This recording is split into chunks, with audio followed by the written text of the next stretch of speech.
Hello everyone, welcome to my channel code story with Mike. तो आज हम अपने डायनेमिक प्रोग्रामिंग के प्लेलिस्ट का वीडियो नंबर 34 करने जा रहे हैं। ओके, और आपको याद होगा कि डीपी कंसेप्ट्स एंड क्वेश्चंस वाला प्लेलिस्ट भी लॉन्च हो गया है और उसमें मैंने आई थिंक स्टार्टिंग के 1-2 वीडियोस डाले हैं और इस वीकेंड और वीडियोस आएंगे, तो आप उसको भी देख सकते हो to understand DP from the very core and the scratch. तो आज का क्वेश्चन है LeetCode number 1140, medium level का क्वेश्चन है, बट समझ जाओगे तो सिंपल सा रिकर्शन है। ओके, सिंपल सा रिकर्शन लिखोगे और आपका क्वेश्चन सॉल्व हो जाएगा। बट ठीक है, बट एक्चुअली में क्या है ना कि जब मैं डीपी कंसेप्ट्स एंड क्वेश्चंस का प्लेलिस्ट में आगे बढ़ूंगा तो मैं गेम स्ट्रैटेजी नाम का एक कंसेप्ट बताऊंगा आप लोगों को। ये क्वेश्चन उसी पे बेस्ड है। ओके, और गेम स्ट्रैटेजी पे अच्छे अच्छे क्वेश्चंस आते हैं, तो अभी मैं बस हल्का सा आपको बताऊंगा जब इसका अप्रोच बताऊंगा, बट इसके डिटेल में और भी क्वेश्चन बनाएंगे डीपी कंसेप्ट्स एंड क्वेश्चंस वाले प्लेलिस्ट में। ओके, तो आज का क्वेश्चन है स्टोन गेम 2। ठीक है, स्टोन गेम 2। और किसने पूछा है? मेटा ने पूछा है इस क्वेश्चन को। ठीक है, और स्टोन गेम 1, 2, 3, 4, 5 जो भी है वो सारे डीपी कंसेप्ट्स एंड क्वेश्चंस वाले प्लेलिस्ट में मैं आगे करवाऊंगा। ठीक है, अभी स्टोन गेम 2 देखते हैं। तो देखते हैं पहले कि भाई क्वेश्चन क्या दे रखा है, समझने की कोशिश करते हैं। एलिस और बॉब एक गेम खेल रहे हैं। ठीक है, उनको एक पाइल्स ऑफ अरे दे रखा है ना, पाइल्स ऑफ अरे दे रखा है। ओके, और फॉर एग्जाम्पल ये पाइल्स है मेरा 0, 1, 2, 3, 4, मान लेते 5 पाइल दे रखा है, n = 5 है। हर पाइल में कुछ नंबर ऑफ स्टोन्स है, यहाँ पर 2 स्टोन है, यहाँ पर 9 है, यहाँ 9 है, यहाँ 3 है, यहाँ 4 है, एंड सो ऑन। ठीक है, ऐसे दे रखा है। अब the objective of the game is to end with the most stones. तो अब जो बंदा सबसे गेम खत्म हो जाएगा तो जो बंदे के पास सबसे ज़्यादा स्टोन्स होंगे वो जीत जाएगा। ठीक है, अब Alice and Bob take turns with Alice starting first. Alice game को स्टार्ट करती है। ठीक है, और अलग से ना एक इंटीजर दे रखा है, इस इंटीजर का क्या काम है वो आगे समझेंगे। ठीक है, अभी स्टार्टिंग में जब एलिस ने गेम स्टार्ट किया है तो इस इंटीजर की वैल्यू m = 1 है। ठीक है, अब इसका काम क्या है वो मैं बताऊंगा आपको। ऑन ईच प्लेयर्स टर्न, जब भी किसी की बारी आती है, फॉर एग्जाम्पल एलिस की बारी आई तो एलिस पता है कितने स्टोन्स उठा सकती है? एलिस स्टार्टिंग के एक्स पाइल्स उठा सकती है। ठीक है, Alice can pick up stones from the first X piles, और वो एक्स की वैल्यू क्या क्या हो सकती है मैं बता रहा हूँ। या तो वो 1 पाइल लेगी, या तो 2 पाइल, या तो 3 pile, and so on 2 times m तक के ले सकती है। मतलब x की वैल्यू जो होगी ना वो 2 टाइम्स m और 1 के बीच में होगी, कि वो इतने पाइल से स्टोन उठा सकती है। यहाँ तक क्लियर है? ठीक है, तो यहाँ वही लिखा है कि the player can take all the stones in the first X से रिमेनिंग पाइल्स, सारे स्टोन्स उठा लेंगे हर पाइल से, वेर एक्स की जो वैल्यू है ना वो 1 से 2m के बीच में होगी। ठीक है, फॉर एग्जाम्पल मान लेते हैं कि आप यहाँ पर देखो, मान लेते हैं कि आप यहाँ खड़े हो इधर। ठीक है, और आपको 2 स्टोन्स उठाने हैं। ठीक है, आपको चलो ठीक है, m की वैल्यू 1 है ना, ऐसे समझ लो m की वैल्यू 1 है स्टार्टिंग में। ओके, तो आप कितने पाइल से स्टोन उठा सकते हो? 1 < x < 2 टाइम्स m। तो 2 टाइम्स m कितना हो गया? 2 हो गया। ठीक है, यानी कि आप या तो 1 पाइल से स्टोन उठा सकते हो पूरा, तो आपने 2 उठा लिया, या तो एक और पॉसिबिलिटी क्या है कि आपने 2 पाइल से स्टोन उठा लिया, 2 और 9 दोनों उठा लिया, तो उस केस में आपके पास 2 + 9 स्टोन्स होंगे। ठीक है, यहाँ तक क्लियर हो गया?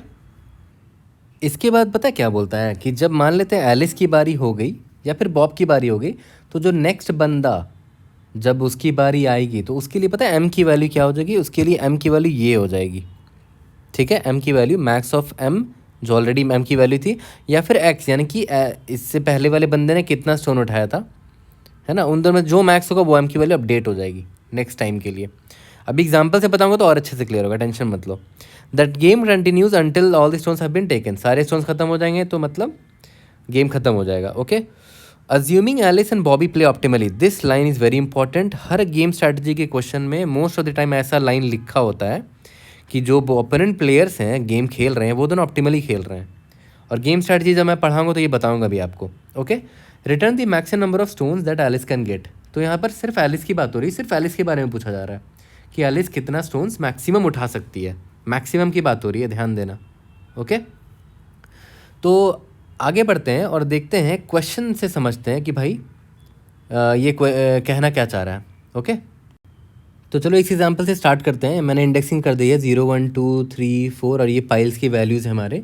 और यहाँ पर मैं ना एलिस का स्कोर और बॉब का स्कोर स्टोर करूँगा। A for Alice, B for Bob, store करता रहूँगा। ठीक है, अब स्टार्ट करते हैं। स्टार्ट करने इसमें बोल रखा था कि स्टार्टिंग में एम की वैल्यू 1 है और गेम स्टार्ट कौन करना है, एलिस स्टार्ट कर रही है। तो एलिस मतलब मैं ए लिखता हूँ। ठीक है, ए फॉर एलिस है। ओके, यहाँ तक तो क्लियर है। तो ऑब्वियस सी बात है, स्टार्टिंग में मैं बोला गया है ना कि एलिस कितना स्टोन उठा सकती है, X 1 less than equal to 2 times of M की वैल्यू 1 है तो 2 वन 2 हो गया। यानी कि एलिस जो है वो या तो 1 पाइल उठाएगी या तो 2 पाइल उठा लेगी। ठीक है, तो अगर देखते हैं अगर एलिस ने 1 पाइल उठाया तब क्या होगा। ठीक है, अगर एलिस ने 1 पाइल उठाया मतलब ये 2 पाइल उठाया, सिर्फ पहला वाला पाइल उठाया तब क्या होगा फिर, या फिर एलिस ने अगर 2 पाइल उठाया तब क्या होगा, ये 2 पाइल है। तो आप तो यही सोचोगे ना कि चलो ठीक है, हमें निकालना है कि एलिस को कितना मैक्सिमम स्टोन्स मिला ना, तो यार हर बार मैं मैक्सिमम वाला उठा लूँगा, 2 उठा लूँगा और क्या, मैं 1 पाइल उठाऊँगा क्यों, मैं अब आँख बंद करके 2 स्टोन उठा लूँगा। तो चलो ठीक है, एक काम करते हैं, आपकी बात मान लेते हैं, मैं ग्रीडीली एलिस को बोलता हूँ कि भाई तू ना दोनों पाइल से स्टोन उठा ले जो मैक्सिमम वैल्यू है तेरी।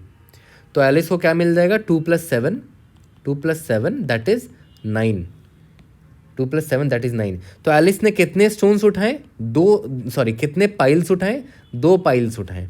एक्स की वैल्यू 2 है ना, अभी मैंने बोला ना कि 2 पाइल्स से स्टोन्स उठाएंगे, दो टोटल स्टोन कितना हो गया, 9 हो गया। लेकिन कितने पाइल से स्टोन उठाए, X is equal to 2 pile से स्टोन उठाए। तो नेक्स्ट टाइम के लिए एम की वैल्यू क्या होगी, याद है आपको, मैंने बोला था एम की वैल्यू क्या हो जाएगी, मैक्सिमम ऑफ एम की वैल्यू जो ऑलरेडी है, और अभी करंट चांस में एलिस ने कितने स्टोन्स उठाए, एक्स स्टोन्स उठाए। मैक्सिमम ऑफ एम बोले तो 1 था पहले, एक्स की वैल्यू अभी क्या 2 है, एम क्या हो गया भाई देखो तो, मैक्सिमम 1,2 एम 2 हो गया। यानी कि जब बॉब की बारी आएगी ना, ठीक है, जब बॉब की बारी आएगी तो एम का वैल्यू 2 हो रखा होगा और ये बॉब का टर्न है, बी फॉर बॉब। अब देखते हैं कि बॉब के पास कितने पॉसिबिलिटीज़ हैं। 1 less than equal to x less than equal to 2 times of M यहाँ पर 2 है, 2 टू द 4 हो गया। यानी कि बॉब या तो एक पाइल से स्टोन उठाएगा, या तो 2 से, या तो 3 से, या तो 4 से। अब ध्यान दो, यहाँ पर 3 ही स्टोन बचे हैं, 3 ही पाइल्स बचे हैं। बॉब मैक्सिमम 4 उठा सकता है, 4 पाइल से स्टोन उठा सकता है, 4 पाइल से स्टोन उठा सकता है। और यहाँ पर सिर्फ 3 ही पाइल बचे। बॉब क्या करेगा भाई, पूरा का पूरा पाइल ले लेगा। तो बॉब के पास कितने स्टोन्स आ गए, 9 + 4 + 4, यानी कि 17 हो गए। और ऐसा क्यों हुआ, क्योंकि एलिस ने यहाँ पर 2 पाइल से स्टोन उठा लिए थे। तो नेक्स्ट टाइम के लिए देख रहे हो एम की वैल्यू बढ़ गई थी, 2 हो गई थी।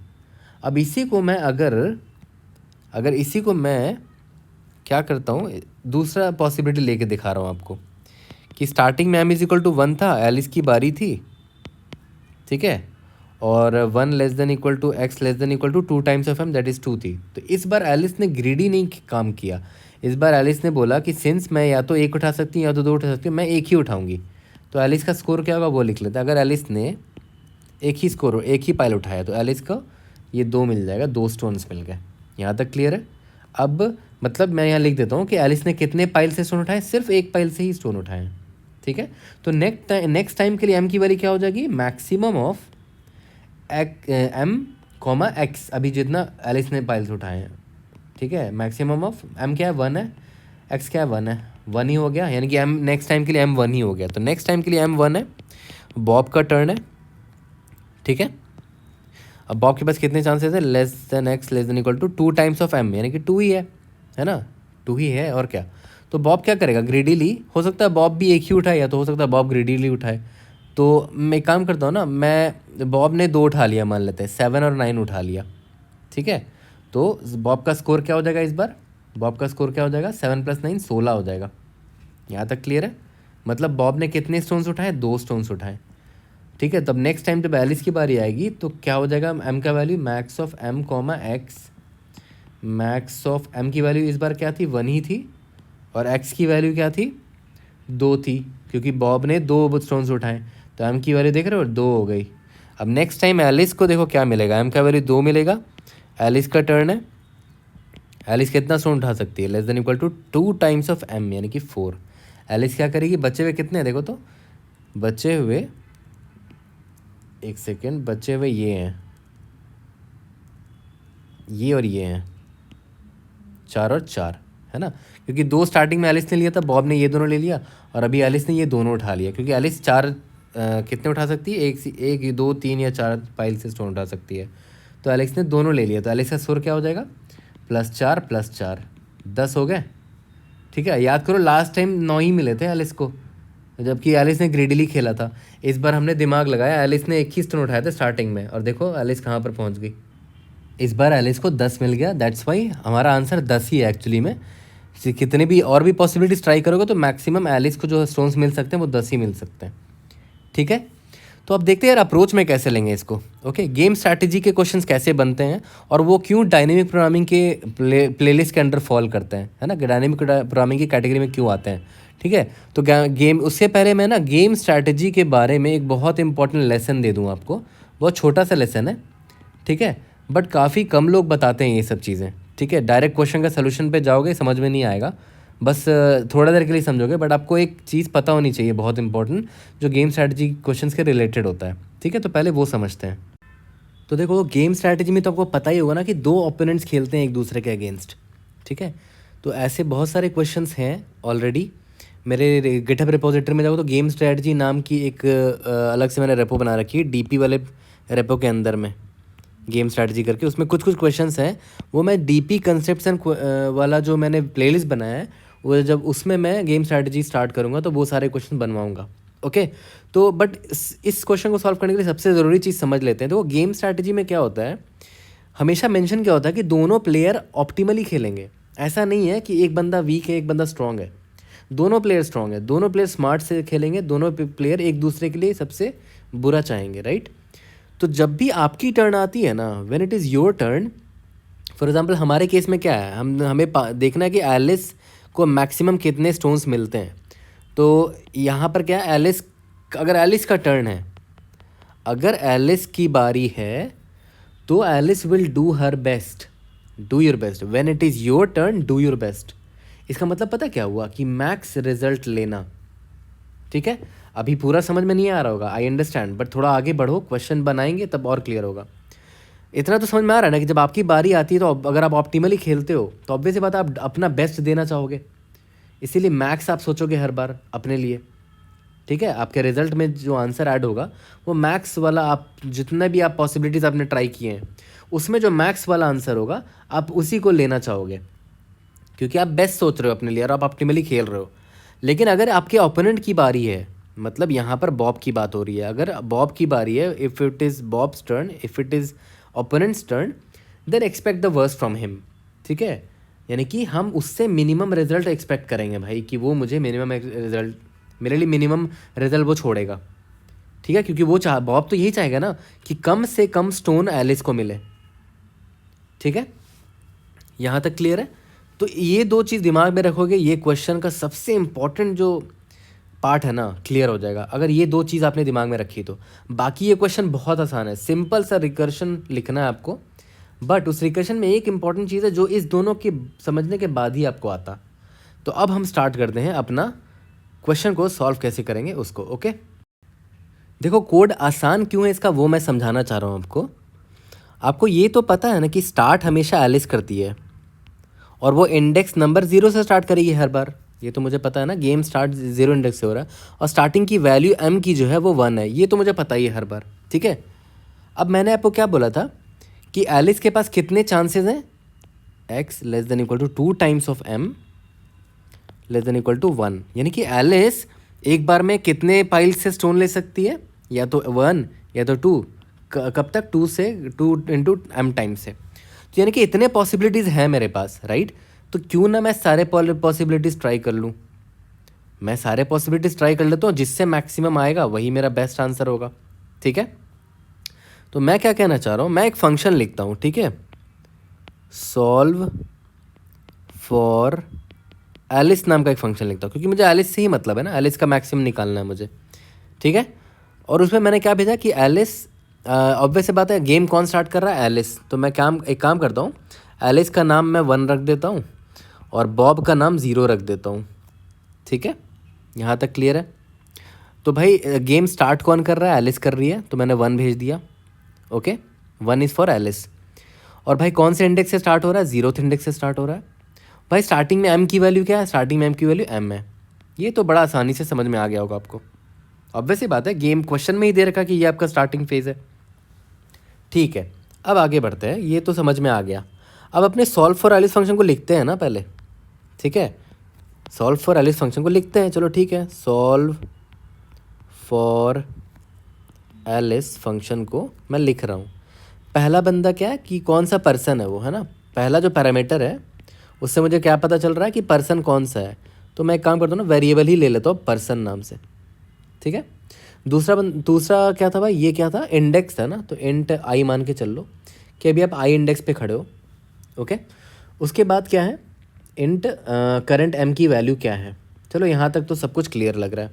ओके, आगे बढ़ने से पहले एक चीज़ देख लेते हैं।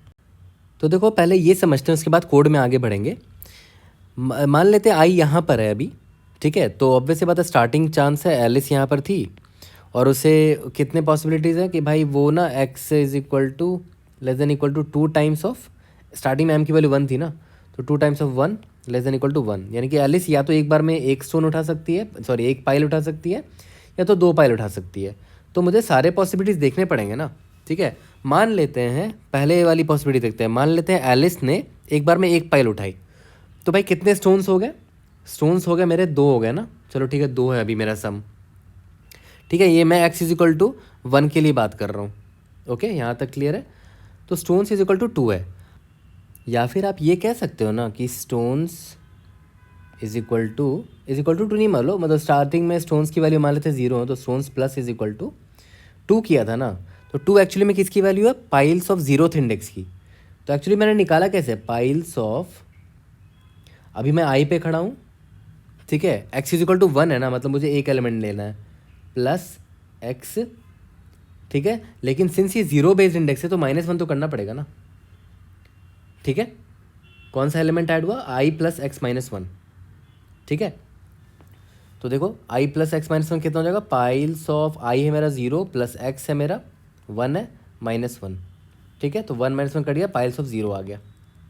ठीक है, पाइल्स ऑफ 0 क्या आ गया, 2 आ गया, तो 2 ऐड हो गया। अब ठीक है, आगे बढ़ा जाएगा। लेकिन अगर x इज इक्वल टू 2 होता, x इज इक्वल टू 2 होता तो ये होता 2 और 7 उठाती वो। ठीक है, तो क्या फिर से आप सम निकालने के लिए 2 + 7 निकालने के लिए क्या लूप लिखोगे क्या यहाँ से यहाँ तक का सम निकालने के लिए, नहीं। आपने स्टार्टिंग में x इज इक्वल टू 1 के टाइम में आपने स्टोन्स की वैल्यू में 2 ऐड कर दिया था ना। ठीक है, तो स्टोन्स की वैल्यू में 2 एडेड है। अभी जब आप x इज इक्वल टू 2 के लिए चेक कर रहे हो, है ना, तो बस आपको क्या करना है, स्टोन्स की वैल्यू में 7 को ऐड करना है बस, है ना। तो ऑलरेडी निकल जाएगा, मतलब देखा है तो मैं प्रीफिक्स सम निकाल रहा हूँ, ताकि अगर आप x इज इक्वल टू 2 के बारे में जब सोचोगे ना, तो आप स्टार्टिंग से फिर 2 पाइल के स्टोन्स को ऐड करने की जरूरत नहीं पड़ेगी। आप ऐड करते ही चलो ना, स्टोन्स वाले वेरिएबल में ऐड करते चलो, ताकि आपको बार बार, जैसे मान लेते x इज इक्वल टू मान लेते 3 होता, तो क्या फिर यहाँ से यहाँ तक का सम निकालते नहीं ना, जोड़ते चलो ना। x इज इक्वल टू 1 के टाइम में स्टोन्स की वैल्यू क्या थी, 2 थी। x इज इक्वल टू 2 के वैल्यू में क्या होगा कि स्टोन्स की वैल्यू जो ऑलरेडी है उसमें जोड़ दो किसको, पाइल्स ऑफ आई पर खड़ा हूँ और x की वैल्यू क्या है, 2 है, x -1 कर दो क्योंकि 0 बेस्ड इंडेक्सिंग है। तो देखो क्या हो जाएगा, पाइल्स ऑफ 0 पर खड़ा हूँ, x की वैल्यू क्या है, 2 है इस बार, -1 क्या हो गया, पाइल्स ऑफ 1 हो गया। ठीक है, तो x की वैल्यू ऑलरेडी 2 थी, उसमें पाइल्स ऑफ 1 ऐड हुआ है, तो 2 + 7 इज इक्वल टू 9 हो गया ना, यानी कि x की वैल्यू 2 के लिए 9 हो गया। यहाँ तक क्लियर है। ये चीज़ ज़रूरी था बताना, ताकि अब मैं जब कोड लिखूँ तो आप कंफ्यूज ना हो। ठीक है, तो अब जो हम कोड लिख रहे थे ना उसमें आगे बढ़ते हैं। ठीक है, यहाँ पर जो मैं फंक्शन लिख रहा था इसी में मैं आगे बढ़ रहा हूँ। आपको याद होगा ये वाला मैंने फंक्शन अभी बताया था थोड़ी देर पहले। तो देखो सबसे पहले तो ये देख लो कि भाई अगर सारे के सारे पाइल्स ख़त्म हो गए, यानी कि आई ग्रेटर देन इक्वल टू अगर n हो जाता है, n क्या है, पाइल्स का साइज़ है, तो यार आपको कोई पॉइंट नहीं मिलेगा एलिस, आप रिटर्न हो जाओ। आपको कोई पॉइंट नहीं मिलने वाला, रिटर्न 0 कर लो। ठीक है, क्योंकि ये फंक्शन क्या रिटर्न करता है, फिर से रिपीट कर रहा हूँ, ये फंक्शन का काम क्या है, it will return the maximum score that Alice can score, maximum stones that Alice can get. ये फंक्शन सिर्फ एलिस के लिए ही है।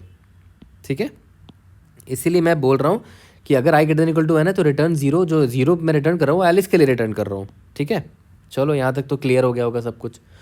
अब आगे बढ़ते हैं। ठीक है, मैंने क्या बोला कि टोटल स्टोन्स कितने हैं अभी मेरे पास, 0 हैं, अभी तो जस्ट स्टार्ट हुआ है। ठीक है, यहाँ तो क्लियर लग रहा होगा। और मेरा फाइनल जो रिज़ल्ट आने वाला है इंट रिज़ल्ट, उसको मैं यहाँ स्टोर कर लेता हूँ, इसमें स्टोर कर लूँगा। ठीक है, ये तो मैंने वेरिएबल्स रख लिया। ठीक है, स्टार्टिंग में मेरे पास स्टोन 0 है। अब देखो सबसे इंपॉर्टेंट पार्ट आता है, बहुत इंपॉर्टेंट पार्ट आता है, ध्यान देना यहाँ पर। मैंने क्या बोला कि अभी एलिस कितने स्टोन्स उठा सकती है वो बताओ। एक्स याद है, 1 < 2 times of current value of m, इतना उठा सकती है। तो इस काम करते हैं ना, फॉर लूप लगा लेते हैं। एक्स या तो वो 1 उठाएगी, 1 उठाएगी तो जो पॉसिबिलिटीज है उसका आंसर लेके आएंगे, या तो 2 उठाएगी तो उसका पॉसिबिलिटी जो होगा वो आंसर लेकर, मतलब सारे मैं ट्राई करने को बोल रहा हूँ आपको। एक्स इज इक्वल टू 1 होगा, x less than equal to 2 times of कहाँ तक जाने वाला है, 2 टाइम्स ऑफ एम तक जाने वाला है, एक्स प्लस प्लस, सारे ट्राई करने बोल रहा हूँ। ठीक है, अब आगे बढ़ते हैं। यहाँ तक तो सब क्लियर लग रहा होगा। अब देखो यहाँ पर सबसे ज़रूरी चीज़, सबसे पहले तो ये कर लो भाई, अगर x इज इक्वल टू 1 उठाने का प्लान किया गया है तो स्टोन्स में ऐड कर लो ना। Stones plus is equal two piles of i plus x minus 1, ये मैंने समझा दिया था क्यों है i प्लस एक्स माइनस 1। ठीक है, कितने स्टोन्स मैंने उठा लिए वो यहाँ पर मैंने कैलकुलेट कर लिया। चलो यहाँ तक तो क्लियर है। अब देखो दो चीज़ें हो सकती हैं कि भाई ये जो पर्सन आया ना पैरामीटर, हो सकता है ये बॉब हो या तो हो सकता है ये एलिस हो। ठीक है, तो मैं लिख देता हूँ कि अगर मैंने क्या मान के चला था कि एलिस जो है वो 1 है, यानी कि अगर पर्सन जो है अगर वो 1 है, इसका मतलब क्या हुआ कि वो एलिस है। बहुत ज़रूरी पॉइंट है, सबसे ज़्यादा ध्यान इसी पर दो। ठीक है, मतलब क्या है कि ये एलिस की बारी है, इट इज़ एलिस टर्न, ये एलिस की बारी चल रही है अभी। तो मैंने क्या बोला था, अगर एलिस की बारी चल रही है तो do your best, maximum answer मिलेगा आपको।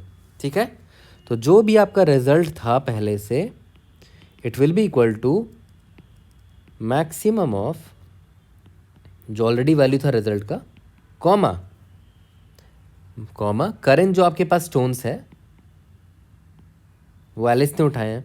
ठीक है, प्लस क्योंकि एलिस की अभी देख रहे हो एलिस की बारी चल रही है तो स्टोन्स मैंने ऐड कर दिया। क्योंकि मुझे स्टोन्स मैंने क्यों ऐड किया, क्योंकि अब मुझे ऑब्वियस बात है मुझे एलिस का ही काउंट निकालना है स्टोन्स का। ठीक है, इसलिए स्टोन्स मैंने ऐड कर दिया है। अब बाकी फर्दर रिकर्शन फंक्शन कॉल कर दो ना, देख लिया जाएगा आगे से क्या आंसर आता है। ठीक है, तो सॉल्व क्या क्या भेज रहे थे पैरामीटर में, पर्सन, ऑब्वियस बात है अगर अभी एलिस ने खेला है तो नेक्स्ट टाइम कौन खेलेगा, 0 बॉब खेलेगा। 0 बोले तो बॉब है। और क्या भेज रहे थे पैरामीटर में, आई एंड एम भेज रहे थे। ऑब्वियस बात है अगर अभी आई पर मैं खड़ा था तो नेक्स्ट टाइम आई प्लस 1 पर जाऊंगा। सॉरी, अगर आई पर मैं अभी खड़ा था और मैंने एक्स ले लिया है, एक्स पाइल्स ले लिया है, तो आई प्लस एक्स जाएगा बॉब के लिए। नेक्स्ट इंडेक्स कहाँ चला जाएगा, आई प्लस एक्स पे चला जाएगा। ठीक है, और नेक्स्ट बंदे के लिए बॉब के लिए एम की वैल्यू क्या होगी, याद करो मैंने बताया था कि मैक्सिमम जो होता है एम में और करंट जो उसने उठाया एक्स में। यहाँ तक क्लियर है। ठीक है, ये ब्रैकेट जो है वो मैक्स का है, ब्लू वाला। ठीक है, ताकि आप कंफ्यूज ना हो जाओ। ओके, और ये है सॉल्व का। ठीक है, चलो यहाँ तक तो सब कुछ बहुत सिंपल सा पार्ट लग रहा होगा, है ना, कि भाई एलिस की बारी थी, रिजल्ट में is equal to max of result, stones plus क्यों किया यहाँ पर, क्योंकि हमें ऑब्वियस सी बात है एलिस की बारी है तो स्टोन्स में प्लस करना पड़ेगा। मुझे जानना है ना कि एलिस ने कितने स्टोन्स इकट्ठे किए। ठीक है, और नेक्स्ट टाइम बारी किसकी आएगी, बॉब की आएगी।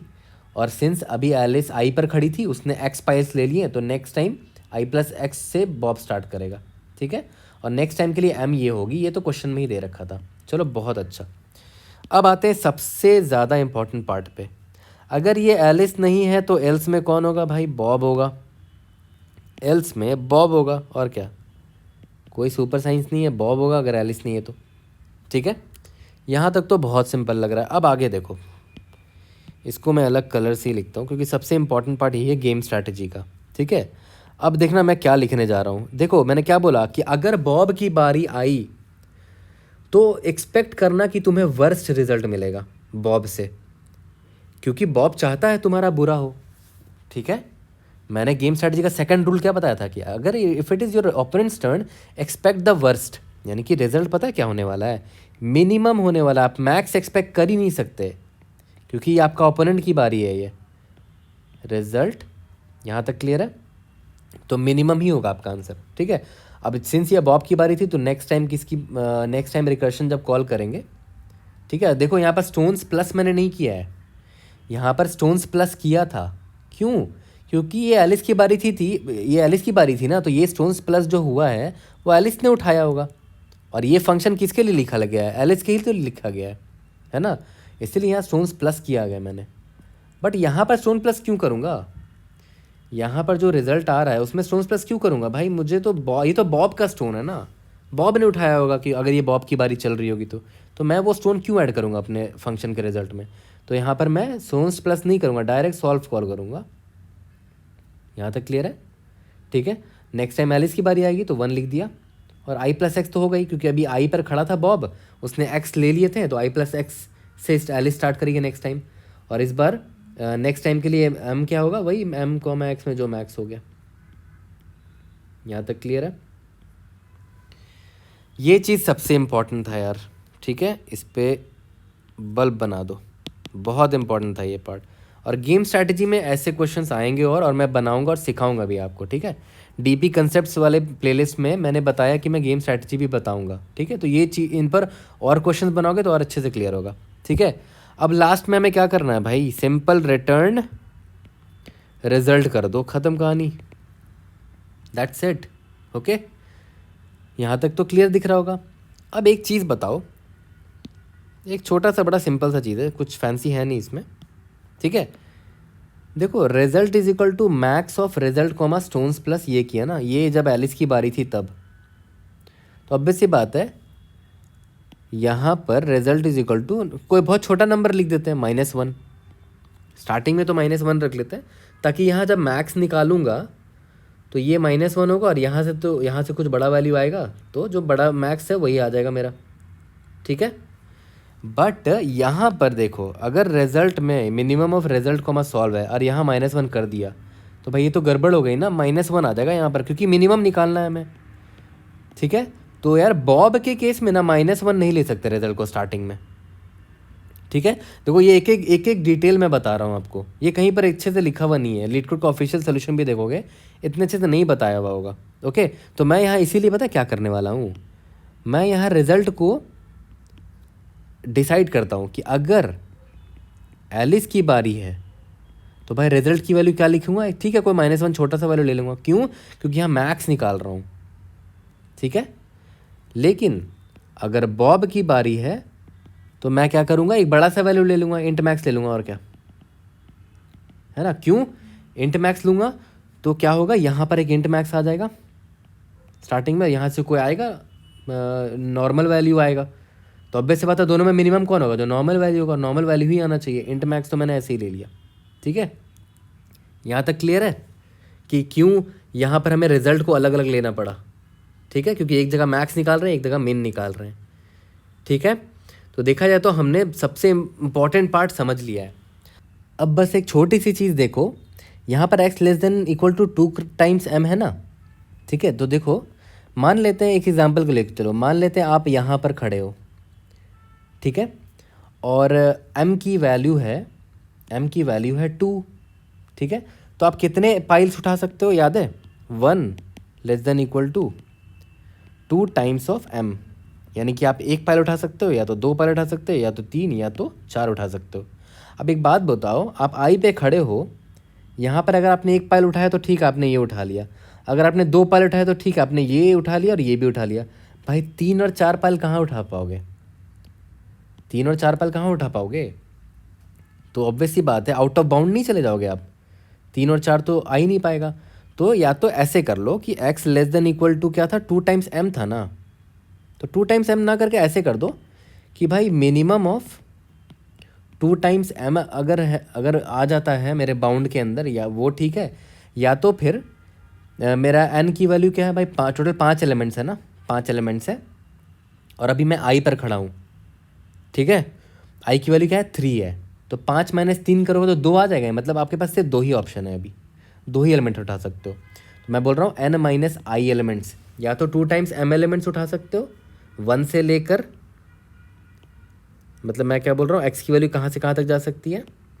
1 से लेकर मिनिमम ऑफ 2 टाइम्स m, या तो n - i, ये तो आपको दिख गया ना यहाँ पर ही कि अगर 4 एलिमेंट्स मैक्सिमम दिख रहा था आपको कि 4 एलिमेंट भी उठा सकते हो, 3 एलिमेंट भी उठा सकते हो, लेकिन है ही नहीं इतने एलिमेंट, सिर्फ 2 ही एलिमेंट है। ठीक है, तो मैंने क्या किया, n माइनस आई कर दिया। कितने हुआ, 5 माइनस 3 यानी कि 2 एलिमेंट हो गए, या फिर 2 टाइम्स m क्या है, 4 एलिमेंट हो गए। तो ऑब्वियस बात दोनों में छोटा आ रहा है उतने ही एलिमेंट उठा पाओगे, तो आप 2 ही एलिमेंट उठा सकते हो। ठीक है, तो बस यहाँ पर एक छोटा सा क्या फिक्स करना था कि भाई मिनिमम ऑफ 2 टाइम्स m या फिर n माइनस आई। बस कहानी ख़त्म हो गया हमारा। सिंपल सा रिकर्शन ही तो लिखा है हमने, बस स्टोरी लिखा है। बस एक नई चीज़ क्या थी, ये गेम स्ट्रैटेजी वाला जो पॉइंट था ना इफ एल्स में, वो था इम्पोर्टेंट। बस कहानी ख़त्म। और मेमोराइजेशन कर देना, और क्या, रिकर्शन तो लिख ही दिया, मेमोराइजेशन कर देना। मेमोराइजेशन में आपको क्या करना पड़ेगा, सिंस 3 वेरिएबल चेंज हो रहा है, ये पहला वाला, ये दूसरा वाला और तीसरा वाला। ठीक है, तो पहला वाला तो जो है वो तो या तो 0 होगा या तो 1 होगा। 0 बोले तो एलिस, 1 बोले तो बॉब, है ना। 0 बोले तो एलिस, 1 बोले तो बॉब। यहाँ पर अगर एलिस था तो पर्सन 1 था, नेक्स्ट टाइम बॉब चलेगा। यहाँ पर बॉब है तो पर्सन की वैल्यू 1 होगी, तो नेक्स्ट टाइम एलिस चलेगा। यहाँ पर 0 होगा, नेक्स्ट टाइम एलिस की बारी होगी। यहाँ तक क्लियर है? ठीक है, तो ऑब्वियस बात है 2 ही वैल्यू हो सकती है। तो मैं जो मैं डीपी अरे लूँगा, यहाँ पर इसका साइज़ 2 ही लेता हूँ, क्योंकि या तो यहाँ 0 आएगा या तो यहाँ 1 आएगा। ठीक है, 3 चीज़ें चेंज हो रही हैं। एक हो रहा है ये आई प्लस एक्स।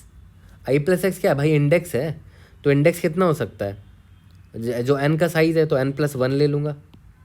ठीक है, और जो ये max of m comma x है, वो भी तो देखो ना, ये m क्या एक्चुअली में नंबर ऑफ एलिमेंट्स ही तो होता था ना। 1 less than equal to x less than equal to 2 times of m, number of element. तो नंबर ऑफ एलिमेंट्स आप कितना उठा सकते हो, मैक्स n ही तो उठा सकते हो। टोटल n एलिमेंट्स है तो मैक्सिमम एलिमेंट उठा सकते हो। तो ठीक है, इसको भी n प्लस 1 ले लेंगे। ठीक है, तो ये हमारा डीपी अरे होगा मेमोराइजेशन में, जो हमारी हेल्प करने वाला है। या तो फिर कंस्ट्रेंट देख लेंगे, यहाँ पर 2 होगा, कंस्ट्रेंट 100 दे रखा है, n की वैल्यू जो है वो शायद 100 दे रखी है, मैक्सिमम इतनी होगी। तो मैं कुछ नहीं करूँगा, यहाँ पर 101 ले लूँगा और यहाँ पर 101 ले लूँगा, सिंपल। ओके, तो चलो यार सेम स्टोरी रिपीट करेंगे और रिकर्शन प्लस मेमोराइजेशन से सबमिट करके देखेंगे। ओके, तो चलो कोड करते हैं इसका। तो चलो यार कोड करते हैं, बिल्कुल सेम स्टोरी जो बताया गया था गेम स्ट्रैटेजी वाला, बिल्कुल वैसे ही लेंगे। ठीक है, मैं एक ग्लोबल वेरिएबल ले लेता हूँ n नाम का, जो कि पाइल्स का साइज़ होगा। और मैंने क्या बोला था कि मेमोइज करना पड़ेगा, तो उसके लिए मैं एक 3 डायमेंशन का ले लूँगा, बट अभी पहले रिकर्शन लिख लेते हैं। ठीक है, n is equal two piles dot size. Okay, मैंने क्या बोला कि मैं एक फंक्शन लिखूँगा जो सॉल्व फॉर एलिस करेगा, क्योंकि एलिस का ही निकालना है ना मुझे। ठीक है, तो पाइल्स तो भेजना ही पड़ेगा। ओके, उसके बाद भाई कौन पर्सन है, 1 बोले तो एलिस। ठीक है, उसके बाद कौन सा इंडेक्स से स्टार्ट हो रहा है, 0 से इंडेक्स से। स्टार्टिंग में m की वैल्यू क्या है, 1 है। यहाँ तक क्लियर? ठीक है, अब simple solve for Alice function लिख देता हूँ मैं, vector of int and piles int of person. कौन से पर्सन है, int of i int of m। ठीक है, अब स्टार्ट करते हैं। सबसे पहले मैंने बोल दिया था कि अगर i greater than equal to n हो जाए तो आपको कोई पॉइंट नहीं मिल सकता।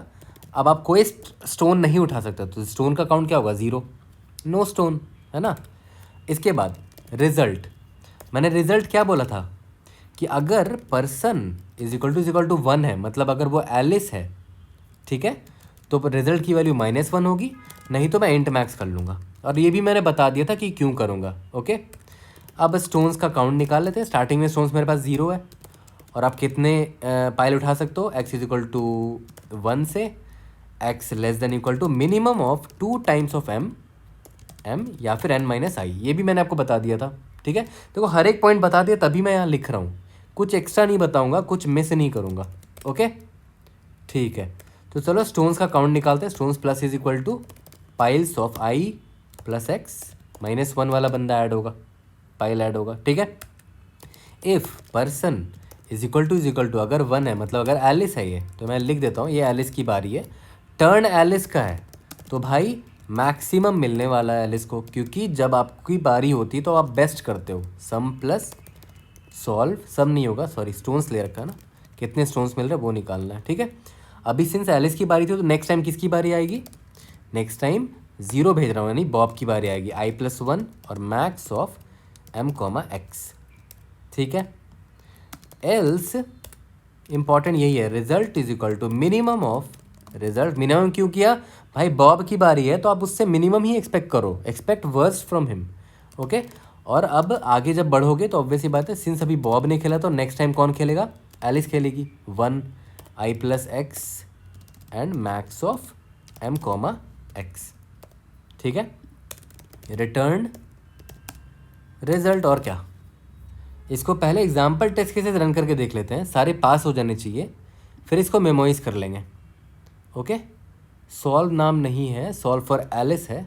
ठीक है, solve for Alice, solve for Alice, run करके देखते हैं। आई होप दिस टाइम सारे टेस्ट केसेस पास हो जाने चाहिए। ग्रेट। अब हम एक काम करते हैं, टाइम लिमिट एक्सीड दे देगा। ओके, तो मैं डायरेक्ट इसको मेमोराइज कर लेता हूँ। मैं क्या करता हूँ, ये 2 ले लूँगा क्योंकि 2 ही वैल्यू हो सकती है, या तो एलिस या तो बॉब। उसके बाद 101, क्योंकि कंस्ट्रेंट जो है ना, n की वैल्यू मैक्सिमम 100 दे रखी है, तो मैंने 101 ले लिया और 101 ले लिया। ठीक है, और इसको इनिशियलाइज कर देता हूँ, मेमसेट t of -1 size of t। यहाँ तक क्लियर है। और हर बार मैं आगे बढ़ने से पहले ही चेक कर लूँगा कि भाई अगर t ऑफ पर्सन, इस पर्सन के लिए, इस i के लिए और इस m के लिए अगर सॉल्व हो रखा है मेरा आंसर, तो मैं डायरेक्ट रिटर्न कर दूंगा इस वैल्यू को। बस ख़त्म कहानी। और नहीं हो रखा तो यहाँ पर भेजने से पहले स्टोर कर लूँगा इसमें, है ना। देख लो यहाँ रिजल्ट भेजने से पहले इसमें स्टोर कर लिया। ओके, यहाँ पर एक चीज़ देख लो, i प्लस एक्स होगा ना, ये मिस कर दिया था मैंने। i प्लस एक्स हो ना, क्योंकि अगर अभी आप ith इंडेक्स पे खड़े हो और अपने x एलिमेंट्स ले लिए, ठीक है, तो नेक्स्ट बंदा i प्लस एक्स वाले पाइल से स्टार्ट करेगा। ठीक है, अब इसको सबमिट करके देखते हैं। Let's see if are able to pass all the test cases. Indeed yes, we have solve this question, we have pass all the test cases. और काफ़ी अच्छा क्वेश्चन है, और अब हम इतने ग्रो कर चुके हैं कि अब हम ऐसे ऐसे क्वेश्चन भी बनाना स्टार्ट कर दें। इसलिए डीपी कंसेप्ट्स वाला मेरा जो प्लेलिस्ट है उसको फॉलो करना। इस वीकेंड उस पर और क्वेश्चंस आएंगे, और धीरे धीरे डीपी में भी हम ग्रो करेंगे, और गेम स्ट्रैटेजीज जैसे टफ टॉपिक्स भी हम कवर करेंगे। तो I hope I was able to help. और इसके टाइम कॉम्प्लेक्सिटी आप खुद सोच लो, जितने भी स्टेट हैं यहाँ पर, है ना, वो सारे स्टेट्स एक बार ही विजिट होंगे। ठीक है, तो जितने भी सेल्स हैं इसमें, सारे स्टेट्स एक बार ही विजिट होंगे। एंड टोटल कितने स्टेट्स हो सकते हैं, अगर मैं इसको जनरल फॉर्म में लिखूं तो ऐसा कुछ हो जाएगा। टोटल कितने स्टेट्स हो सकते हैं, 2 इंटू n+1 इंटू n+1, इतने सेल्स होंगे ये मेरे 2D अरे में, 3D अरे में। ठीक है, और टोटल इतने स्टेट्स होंगे, इतने पॉसिबल स्टेट्स होंगे।